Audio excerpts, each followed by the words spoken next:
ती फुलराणी म्हटलं की चेहऱ्यासमोर उभ्या राहतात भक्ती बर्वे. आपल्या अभिनयातून चाहत्यांच्या मनात त्यांनी कधीच न पुसणारी जागा निर्माण केली होती. भक्ती बर्वे या भारतातच नाही तर जागतिक रंगभूमीवरील सर्वात श्रेष्ठ अभिनेत्री होत्या. रंगभूमीवरील सम्राज्ञी म्हणून त्यांना खास ओळखले जात होते.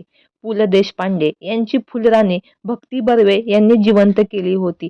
त्यानंतर बऱ्याच अभिनेत्रींनी ती फुलराणी साकारली पण भक्तीची सर कोणालाही आली नाही. अशा या सुप्रसिद्ध कलाकाराचा शेवट मात्र खूपच बेकार झाला आहे. जाणून घेऊ संपूर्ण माहिती.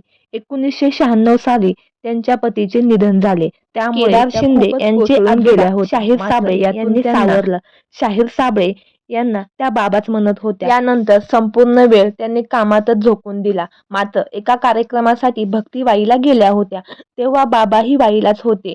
वाईतला कार्यक्रम आटपून त्या मुंबईला जायला निघाल्या.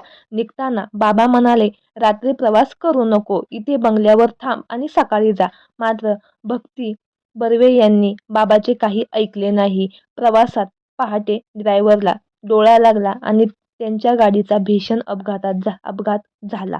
याच अपघातात त्यांचा जागीच मृत्यू झाला. तर या बातमीने शाहीर साबळे सुन्न झाले. ही बातमी वाऱ्यासारखे जगभर पसरली. त्यामुळे संपूर्ण सिनेसृष्टीत शोककळा पसरली. यानंतर पुढचे काही महिने शाहीर साबळे यांनी टीव्ही, वर्तमानपत्रातील न्यूजला डुंकूनही पाहिलं नाही.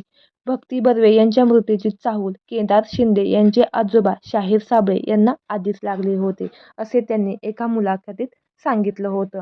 तर मंडळी, आपल्या सफर ताऱ्यांची या मराठी यूट्यूब चॅनेलद्वारे महाराष्ट्राची सम्राज्ञी भक्ती बर्वे यांना भावपूर्ण श्रद्धांजली. धन्यवाद.